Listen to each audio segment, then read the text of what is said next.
गुरु ब्रह्म महिमा अलेख शरण। नमस्कार दर्शक वृंद, आपण मानंकु आजिर राशिफल कार्यक्रम मु एस कुमार स्वागत जनाऊँगी।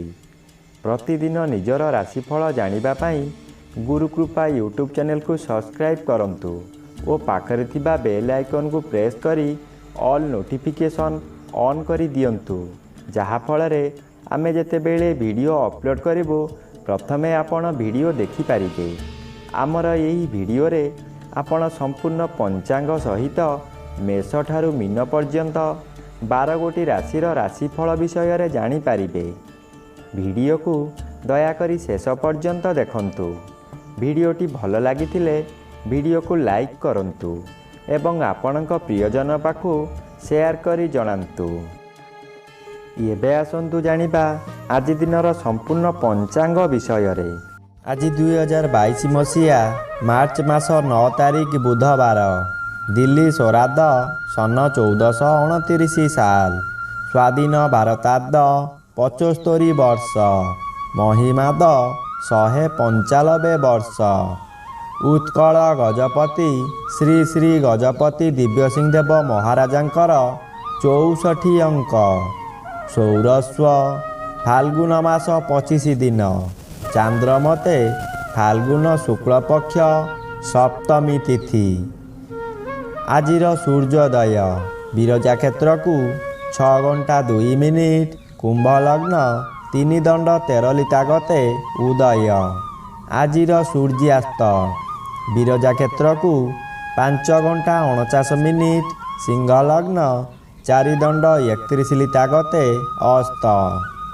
आज वृषचंद्र 60 दंड, कृतिका नक्षत्र दिबा 12 घंटा 54 मिनिट पर्यंत, एहा परे रोहिणी नक्षत्र।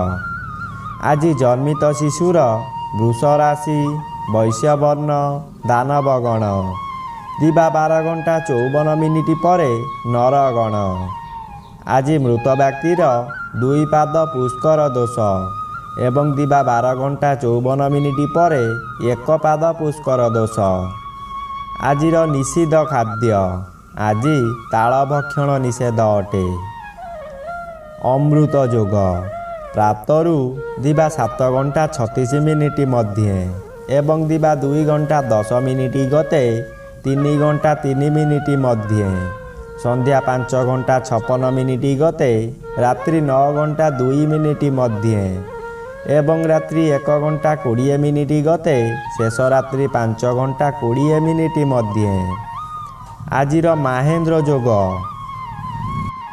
अपराह्न 5 घंटा 8 मिनिट गते 5 घंटा 49 मिनिट मध्य एवं रात्रि 9 घंटा 1 मिनिट गते 10 घंटा 37 मिनिट मध्य।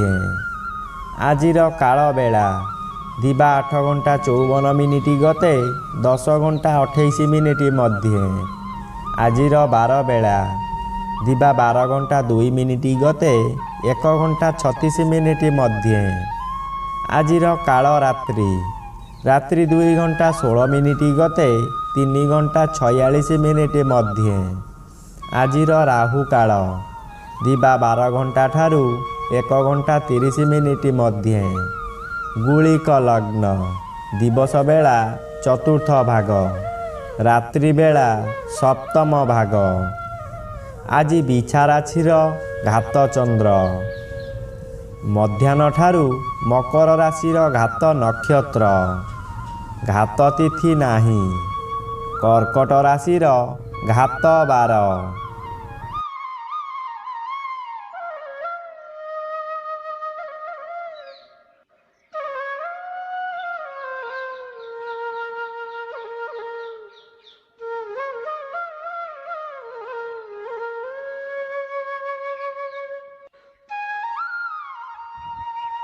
बंधुगण एबे आसंतु जानिबा मेष ठारू मीन पर्यंत द्वादश राशिर राशिफल विषय रे। राशिचक्रर प्रथम राशि मेष राशि। आज मेष राशि सकाशे द्वितीय चंद्र गोचर रे भ्रमण करुछंती। आज जहा चाहुतिले ताहा करि न पारिबारु समस्तंक ठारे निंदा पाइबे। ଏଣୁ ପ୍ରତ୍ୟେକ କାର୍ଯ୍ୟ କରିବା ପୂର୍ବରୁ ଭଲ ଭାବରେ ଚିନ୍ତା କରି କାର୍ଯ୍ୟ କରନ୍ତୁ। ଏକାଦଶ ରବି ଥିବାରୁ ଆପଣଙ୍କର କିଛିଟା ପରିବର୍ତ୍ତନ ହୋଇଯିବ। ରାଶିଚକ୍ରର ଦ୍ୱିତୀୟ ରାଶି ବୃଷ ରାଶି। ଆଜି ବୃଷ ରାଶି ସକାଶେ ଶ୍ରୀଚନ୍ଦ୍ର ଭୋଗ ହେଉଛି। ଏହା ଭାଗ୍ୟ ଉଦୟ ହେଲା ଭଳି ଦିନଟିଏ। ଆଜି କିଛି ନୂତନ ବସ୍ତୁ କିମ୍ବା କିଛି ଗୃହକୁ କିଣାକିଣି କରି ଆଣିପାରନ୍ତି। ଆଜି ପଶୁ କ୍ରୟ ବିକ୍ରୟ କରନ୍ତୁ ନାହିଁ। ଦୂରଯାତ୍ରା କିମ୍ବା କୌଣସି ଗଣ୍ଡଗୋଳ ଠାରୁ ଦୂରେଇ ରୁହନ୍ତୁ, ନଚେତ୍ ବିପଦରେ ପଡ଼ିବେ। ରାଶିଚକ୍ରର ତୃତୀୟ ରାଶି ମିଥୁନ ରାଶି। ଆଜି ମିଥୁନ ରାଶି ସକାଶେ ନବମ ରବି ନିଷ୍ଫଳ ଥିବାରୁ କୌଣସି ଫଳ ମିଳିବ ନାହିଁ। ଦ୍ୱାଦଶ ଚନ୍ଦ୍ର ଶୁକ୍ଳ ପକ୍ଷରେ ଅଶୁଭ ଫଳ ମିଳିବ। ମନରେ ଅହଙ୍କାର ଓ ଗର୍ବ ଆସିବ। ନିଜ ଇଚ୍ଛାରେ କାମ କରି ବିପଦକୁ ବରଣ କରିବେ। ଗୁରୁଜନମାନଙ୍କ ପରାମର୍ଶ ନେଇ କାର୍ଯ୍ୟ କଲେ ସୁଫଳ ମିଳିବ। ରାଶିଚକ୍ରର ଚତୁର୍ଥ ରାଶି କର୍କଟ ରାଶି। ଆଜି କର୍କଟ ରାଶି ସକାଶେ ଘାତବାର ଅଶୁଭ, ଅଷ୍ଟମ ରବି ଅଶୁଭ, କିନ୍ତୁ ଏକାଦଶ ଚନ୍ଦ୍ର ଶୁଭ ଫଳ ମିଳିବ। ଏଣୁ ଅଶୁଭ ଫଳର ମାତ୍ରା କମ୍ ରହିବ। ଆଜି କୌଣସି ବ୍ୟକ୍ତି ସହିତ ସାକ୍ଷାତ କରି ବ୍ୟବସାୟ ସକାଶେ ଆଲୋଚନା କରିବେ, କିନ୍ତୁ ଆଲୋଚନାରେ ସୀମିତ ରଖନ୍ତୁ, ଆରମ୍ଭ କରନ୍ତୁ ନାହିଁ। ରାଶିଚକ୍ରର ପଞ୍ଚମ ରାଶି ସିଂହ ରାଶି। ଆଜି ସିଂହ ରାଶି ସକାଶେ ସପ୍ତମ ରବି ବାଧା ଥିବାରୁ ଅଧିକ ଅଶୁଭ ଫଳ ମିଳିବ ନାହିଁ। ଦଶମ ଚନ୍ଦ୍ର ଆଂଶିକ ବାଧାପ୍ରାପ୍ତ, ସମ୍ପୂର୍ଣ୍ଣ ଫଳ ଦେଇ ନ ପାରନ୍ତି। ତଥାପି କୌଣସି କାର୍ଯ୍ୟରେ ଉଚ୍ଚ ଅଧିକାରୀଙ୍କ ଠାରୁ ପ୍ରଶଂସା ପାଇବେ। ଯେଉଁ କାର୍ଯ୍ୟ ପୂର୍ବରୁ କରିପାରୁନଥିଲେ ତାହା ଆଜି ପୂରଣ କରିବେ। ଆଜି ଦିନଟି ଖୁସିରେ ରହିବେ। ରାଶିଚକ୍ରର ଷଷ୍ଠ ରାଶି କନ୍ୟା ରାଶି। ଆଜି କନ୍ୟା ରାଶି ସକାଶେ ଷଷ୍ଠ ରବି ଶୁଭ ଫଳ ମିଳିବ। ପାରିବାରିକ ଶାନ୍ତି ମିଳିବ। ବ୍ୟବସାୟରେ ଉତ୍ତମ ପ୍ରକାରର ଲାଭ କରିବେ। ଯେଉଁମାନେ ଶତ୍ରୁତା କରୁଥିଲେ ପାଖରୁ ଦୂରେଇ ଯିବେ। ନବମ ଚନ୍ଦ୍ର ଶୁକ୍ଳ ପକ୍ଷରେ ଶୁଭ କର୍ମ କରାଇବ। ଧର୍ମ କାର୍ଯ୍ୟରେ ହାତ ଦେଇ ସଫଳ ହେବେ। ରାଶିଚକ୍ରର ସପ୍ତମ ରାଶି ତୁଳା ରାଶି। ଆଜି ତୁଳା ରାଶି ସକାଶେ ଅଷ୍ଟମ ଚନ୍ଦ୍ର ଗୋଚରରେ ଭ୍ରମଣ କରୁଛନ୍ତି। ଏହା ତୁଳା ରାଶି ସକାଶେ ଅଶୁଭ ସୂଚନା ମିଳେ। ଆଜି ଭାଇ ବନ୍ଧୁ କୁଟୁମ୍ବମାନେ ଆପଣଙ୍କୁ ବିରୋଧ କରିବେ। ଆପଣଙ୍କୁ ଆଜି ଲୋକହସା ହେବାକୁ ପଡ଼ିବ। ବ୍ୟବସାୟରୁ ଚୋରି କରି କର୍ମଚାରୀମାନେ ଆପଣଙ୍କୁ ବର୍ବାଦ କରିଦେବେ। ରାଶିଚକ୍ରର ଅଷ୍ଟମ ରାଶି ବିଛା ରାଶି। ଆଜି ବିଛା ରାଶି ସକାଶେ ଘାତଚନ୍ଦ୍ର ଭୋଗ ହେଉଛି। ଏହାଦ୍ୱାରା ଯାନବାହନ ଦୁର୍ଘଟଣାମାନ ଘଟିପାରେ। ମାନସିକ ଆଘାତ ଘଟିପାରେ। ସ୍ୱାମୀ ସ୍ତ୍ରୀଙ୍କ ମଧ୍ୟରେ ମନୋମାଳିନ୍ୟ ହୋଇ ଫାଟ ସୃଷ୍ଟି ହୋଇପାରେ। ଚତୁର୍ଥ ରବିର ଅଶୁଭ ଫଳକୁ ଅନ୍ୟ ଗ୍ରହ ବାଧା ଦେଉଥିବାରୁ ଅଶୁଭ ଫଳମାନ ମିଳିବ ନାହିଁ। ରାଶିଚକ୍ରର ନବମ ରାଶି ଧନୁ ରାଶି। ଆଜି ଧନୁ ରାଶି ସକାଶେ ତୃତୀୟ ରବି ଶୁଭ ଫଳ ମିଳିବ। ଆପଣଙ୍କ ମନରେ ଶକ୍ତି ବୃଦ୍ଧି ହେବ। ଆର୍ଥିକ ସ୍ଥିତିରେ ସ୍ୱଚ୍ଛଳ ହେବାର ସମ୍ଭାବନା ଅଛି।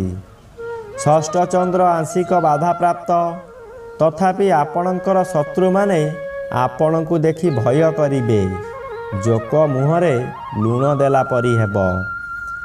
ରାଶିଚକ୍ରର ଦଶମ ରାଶି ମକର ରାଶି। ଆଜି ମକର ରାଶି ସକାଶେ ଦ୍ୱିତୀୟ ରବି ନିଷ୍ଫଳ ହେତୁ କୌଣସି ଫଳ ଦେବେ ନାହିଁ। ପଞ୍ଚମ ଚନ୍ଦ୍ର ଶୁକ୍ଳ ପକ୍ଷରେ କିଛି ଶୁଭ ଫଳ ମିଳିବ, କିନ୍ତୁ ମଧ୍ୟାହ୍ନ ଠାରୁ ଘାତ ନକ୍ଷତ୍ର ଥିବାରୁ ଶୁଭ ଫଳ ଆଶା କରିବା ବୃଥା।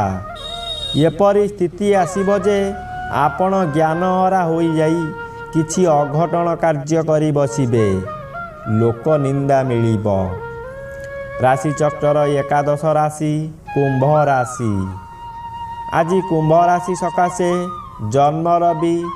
ମନରେ ସର୍ବଦା ଦ୍ୱନ୍ଦ୍ୱ ଉପୁଜାଇବ। ଆଗକୁ ବିପଦ ଅଛି ଭାବି ଦୁର୍ବଳ ହୋଇ ପଡ଼ିବେ। ଚତୁର୍ଥ ଚନ୍ଦ୍ର ଅତି ଅଶୁଭ ଫଳ ମିଳିବ। ହଠାତ୍ କାହାରି ସହିତ କଳି ହୋଇପାରେ, ବୁଝାମଣା ଭୁଲ ହୋଇପାରେ। ବିଶେଷ କରି ମା କିମ୍ବା ସ୍ତ୍ରୀ ସହିତ ଝଗଡ଼ା ହୋଇପାରେ। ଏଥିପ୍ରତି ସତର୍କ ରୁହନ୍ତୁ। ରାଶିଚକ୍ରର ଦ୍ୱାଦଶ ବା ଶେଷ ରାଶି ମୀନ ରାଶି। ଆଜି ମୀନ ରାଶି ସକାଶେ ତୃତୀୟ ଚନ୍ଦ୍ର ଗୋଚରରେ ଭ୍ରମଣ କରୁଛନ୍ତି। ଏଣୁ ଶୁଭ ଫଳ ମିଳିବ, କିନ୍ତୁ ଆଂଶିକ ବାଧାପ୍ରାପ୍ତ ହେତୁ ସମ୍ପୂର୍ଣ୍ଣ ଶୁଭ ଫଳ ମିଳିପାରିବ ନାହିଁ। ବହୁ ଦିନରୁ ଭାବିଥିବା କାର୍ଯ୍ୟ ଆଜି ପୂରଣ ହେବାକୁ ଯାଉଛି। ମନରେ କିନ୍ତୁ ଭୟ ରହିବ। ଯାହା ନିଜେ ଭଲ ଭାବୁଛନ୍ତି ତାହା ହିଁ କରନ୍ତୁ।